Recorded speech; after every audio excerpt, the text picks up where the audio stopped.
E o assunto já pega mal no mundo. O deputado polonês Dominik Tarczyński protocolou um projeto de resolução propondo sanções ao ministro Alexandre de Moraes na União Europeia. A iniciativa ocorre após Moraes enviar oficial de justiça para intimar Bolsonaro dentro da UTI do Hospital DF Star.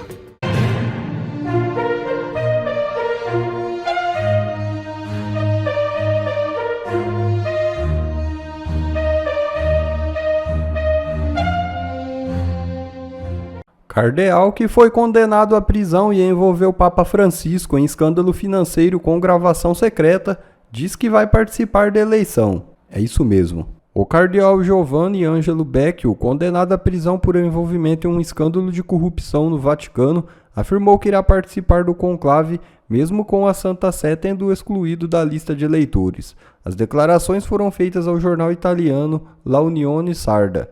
O cardeal Giovanni Ângelo Becciu, de 76 anos, ficou conhecido por gravar secretamente uma conversa telefônica com o Papa Francisco em julho de 2021. Na ligação, Becciu tentava obter do pontífice uma declaração que provasse as movimentações financeiras. A conversa foi divulgada em 22 e ocorreu dias antes do início do julgamento que resultaria em sua condenação por desvio de recursos e fraude em 2023. O ex-assessor do Papa foi condenado a 5 anos e meio de prisão, multado em 8.000 euros por desviar recursos de fundos destinados a obras de caridade. Com acusações que incluem nepotismo, corrupção e propinas, ele nega e afirma que ainda provará sua inocência.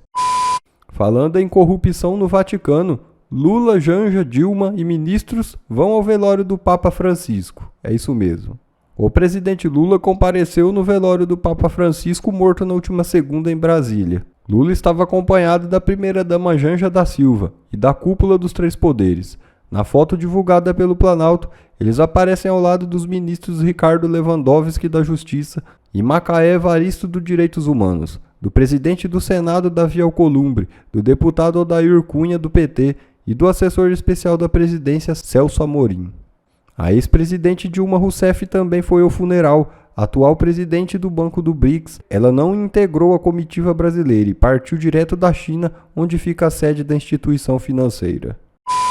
Enquanto fingem de santos no Vaticano, por aqui, o governo recorre de decisão que negou extradição de Oswaldo Eustáquio. É isso mesmo. O governo brasileiro apresentou recurso contra a decisão da Justiça Espanhola que negou a extradição do jornalista Oswaldo Eustáquio. Autoridades no Brasil acusam envolvimento na tentativa de golpe de Estado e apontam como um dos mentores dos atos antidemocráticos no país. A Audiência Nacional, um tribunal de segunda instância da Espanha, foi quem emitiu a negativa. Para os magistrados, os crimes atribuídos ao comunicador têm motivação política. Assim, não enquadraram como infrações de delito comum, conforme estabelece o Tratado de Extradição firmado entre os dois países. As autoridades brasileiras discordam da interpretação da justiça espanhola de que o pedido de extradição tem caráter político. O jornalista é alvo de mandados de prisão de Alexandre de Moraes. A primeira turma do Supremo Tribunal Federal formou maioria para condenar a cabeleireira Débora Rodrigues dos Santos a pelo menos 11 anos de prisão. Alexandre de Moraes, relator do caso, tinha votado pela pena de 14 anos por 5 crimes, incluindo golpe de Estado e abolição do Estado Democrático. Flávio Dino seguiu o relator. Só o ministro Luiz Fux que teve a coragem de divergir e votou por uma pena de apenas 1 ano e meio, reconhecendo apenas o crime de deterioração de patrimônio tombado. Assim mesmo, né?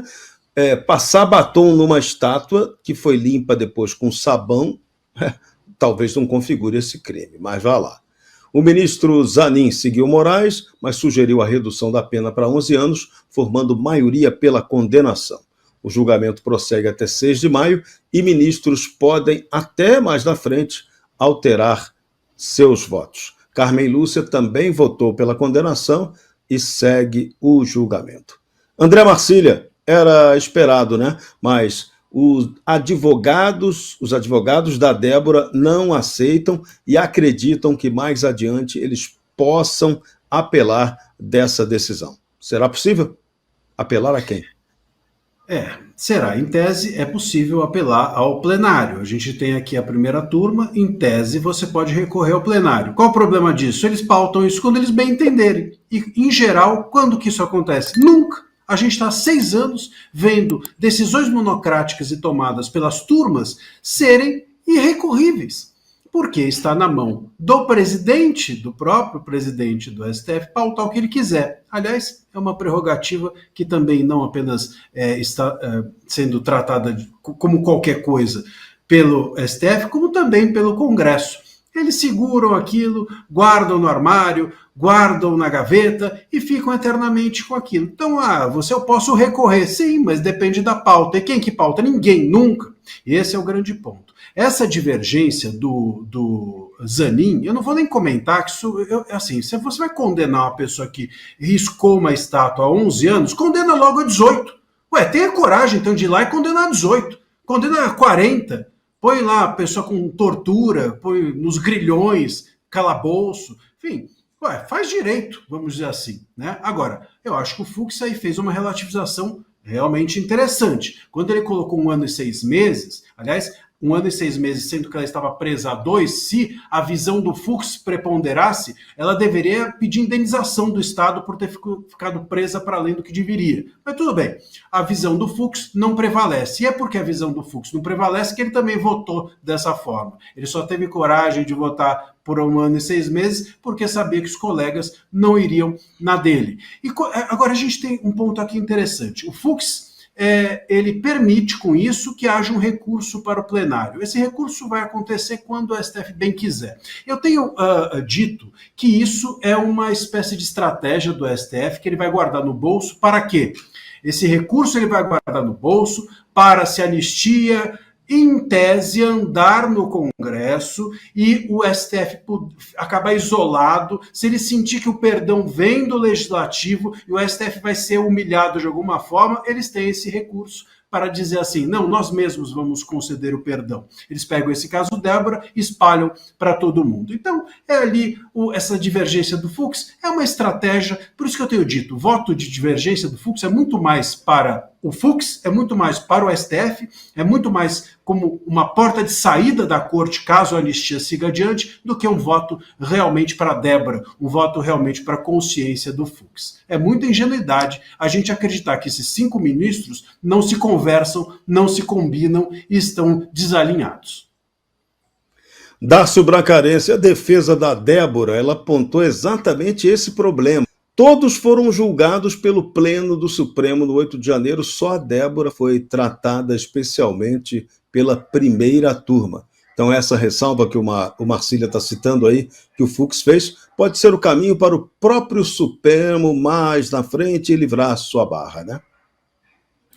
Pois é, mas não vai livrar. Essa humilhação pública ela já aconteceu.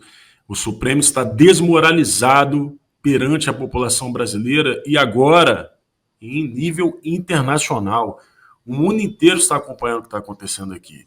Eles deixaram essa porta de saída, entendendo que pode ser uma saída honrosa, mas não há honra alguma.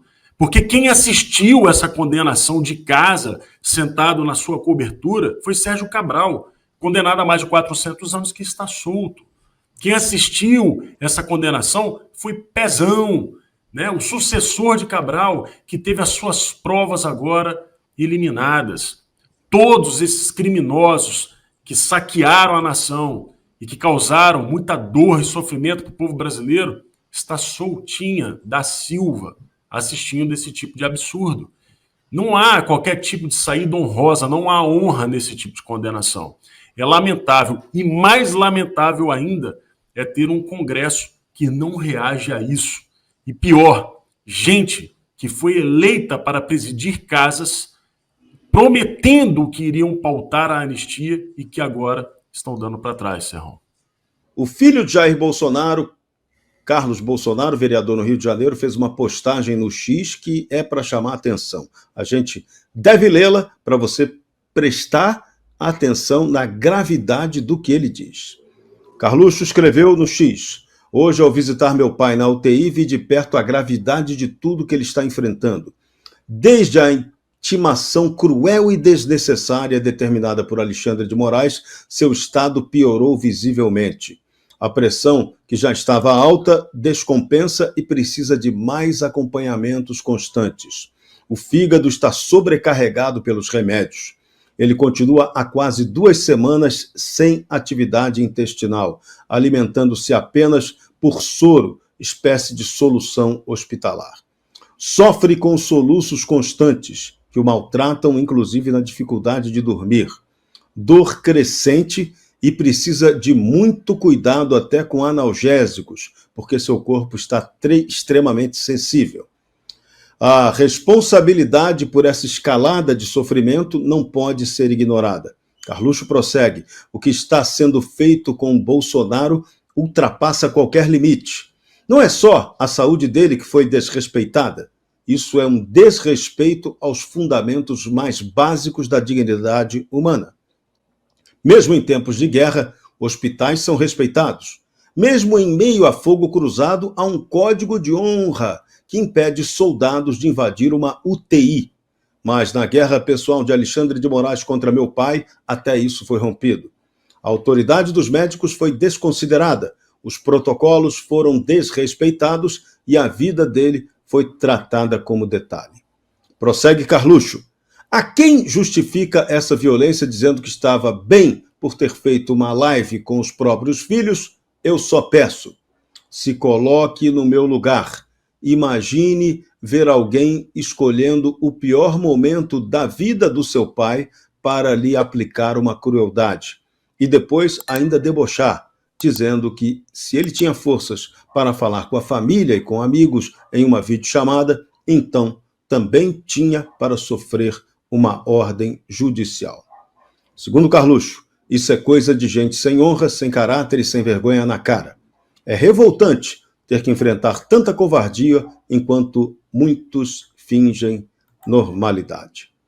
Dárcio Bracarense e André Marcília, começo pelo meu advogado preferido. É tocante ouvir uma nota dessa, hein? Dura, mas necessária de se fazer. É tocante, Serrão, é tocante e é uma nota de um filho, de um parente, de alguém que, enfim, está ali ligado sensivelmente à questão. E isso deveria fazer com que as pessoas que tomam decisões nesse país, sobretudo na mais alta corte, pusesse um pouco a mão na consciência, se é que sabem o que isso significa, se é que sabem, se é que possuem consciência, antes de tomar decisões. Né? Não só em relação ao Bolsonaro, mas nós nos lembramos do ministro Moraes debochando do fato da Débora ter 30 milhões, espero não que não pague em 30 anos, e dá um risinho debochado, quem não se lembra disso? Mesmo em relação ao Moraes, a gente vê uma certa raiva, uma grande raiva, um rancor ao tratar o caso. Quando a gente fala, por exemplo, do Daniel Silveira, toda a fúria relacionada ao fato dele ter ido ao hospital e feito um percurso diferente, ou demorado mais 20 ou 30 minutos, quer dizer, é um negócio que é completamente desumano, que não está na área do direito, e a gente vendo um filho falar, a gente percebe que essas pessoas, a gente sabe que essas pessoas são, mas os juízes deveriam perceber que estão lidando com vidas. Essa questão da intimação, aliás, muito se fala para lá, é certo, é errado, deveria ser assim, deveria ser assado, veja, o bem maior ali a ser protegido é a vida, é a saúde, isso está acima de toda e qualquer coisa. Não tem lei que proteja uma violação à saúde ou à vida. Não existe. Tanto que essa repercussão internacional desse caso todo, que se retrata muito bem nesse post, e que a gente viu o dia inteiro de ontem e hoje exposto nas TVs e nos jornais de todo o mundo. Por que isso? Se eles não conhecem a legislação brasileira, eles em tese deveriam então ficar quietos, se houvesse dúvida de que isso é uma questão supralegal. Porque é uma questão humanitária. Não se entra num hospital e muito menos numa UTI para intimar alguém de um ato. Então nós estamos diante de uma corte que não apenas ela erra juridicamente, não apenas ela se excede politicamente, mas ela faz questão de cometer todos esses atos com requintes de crueldade, com requintes de insensibilidade, como se não estivessem lidando com seres humanos do outro lado. E o assunto já pega mal no mundo. O deputado polonês Dominik Tarczyński protocolou um projeto de resolução propondo sanções ao ministro Alexandre de Moraes na União Europeia. A iniciativa ocorre após Moraes enviar oficial de justiça para intimar Bolsonaro dentro da UTI do Hospital DF Star. O deputado disse: acabei de ver o vídeo do presidente Bolsonaro no hospital e isso é inaceitável. Tarczyński comparou ações de Moraes ao comunismo. Eles querem destruir seus oponentes políticos. O político polonês garantiu aos brasileiros: vocês não estão sozinhos. A comunidade internacional está tomando providências. Dácio Bracarense, essa declaração do deputado polonês e a fala do Carluxo são bastante impactantes. Muito impactantes, sobretudo a do Carlos. Eu acho que o Brasil inteiro conhece a ligação que o Carlos tem com o pai, a forma que ele sempre se colocou na defesa do pai, até fisicamente. A gente lembra que na primeira aparição como presidente da República foi o Carlos Bolsonaro que estava junto com o pai no carro presidencial. Vocês vão se lembrar disso. Muita gente questionou a presença ali do filho, mas ele fazia quase que uma barreira física de proteção ao pai, né, no caso de eventual ataque. Estava todo mundo um tanto assustado com essa possibilidade, uma vez que recentemente ele havia sido esfaqueado. É muito duro para um filho assistir um ato que ultrapassa em muito uma ação de justiça, por mais dura que ela seja. O que a gente está assistindo no Brasil é um ato de vingança. E uma vingança absolutamente cruel e que revolta o mundo. E o deputado polonês, o Tarczyński, na verdade, ele tem propriedade para falar, porque a Polônia sofreu com o nazismo e com o comunismo. Eles sabem exatamente a mentalidade que orienta esse tipo de vingança. Recentemente, em setembro do ano passado, veja só, eles encontraram vários cadáveres no norte da Polônia e ofereceram a esses cadáveres um enterro digno, uma vez que foram executados durante o domínio dessas duas ideologias assassinas naquele país polonês. Se tem uma coisa que os poloneses conhecem é a tirania. E quando um deputado polonês reconhece um ato tirânico num país que se diz democrático, eu acho que a gente, no mínimo, deveria levantar a orelha, ficar alerta, porque não tenha dúvida alguma, eles sabem que essa gente não tem limite. O deputado Alex Manente apresentou um parecer rejeitando todos os argumentos da defesa de Glauber Braga contra sua cassação.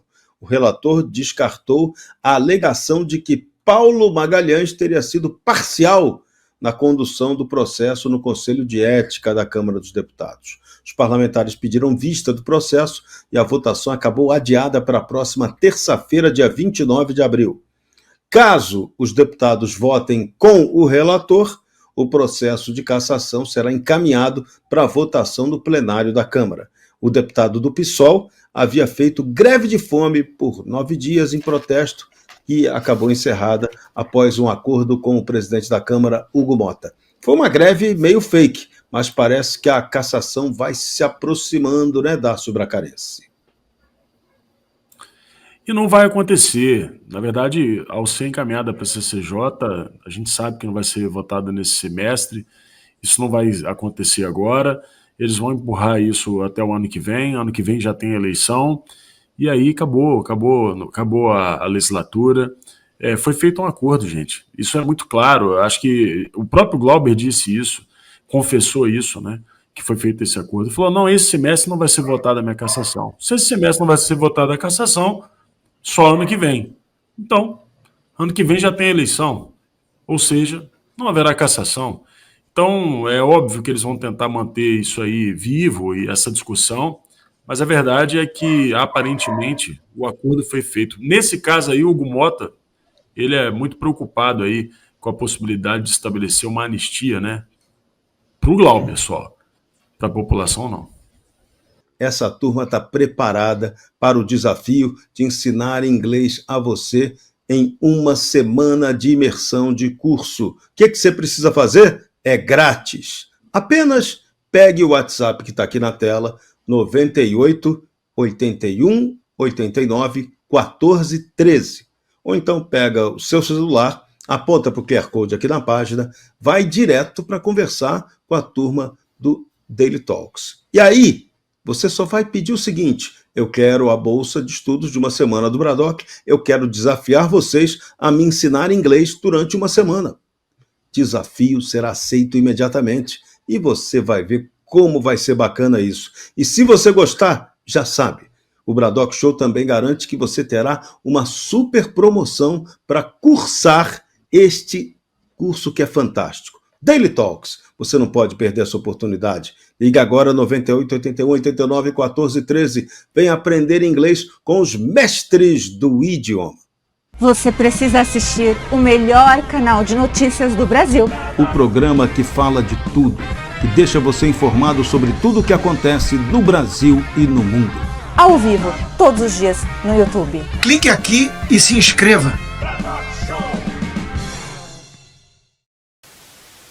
Bom pessoal, esse foi mais um vídeo, eu espero que vocês tenham gostado. Se vocês gostaram, deixa o like aqui para fortalecer nosso canal. Logo eu volto trazendo mais informações da política para vocês. Um forte abraço, fiquem todos com Deus e até a próxima.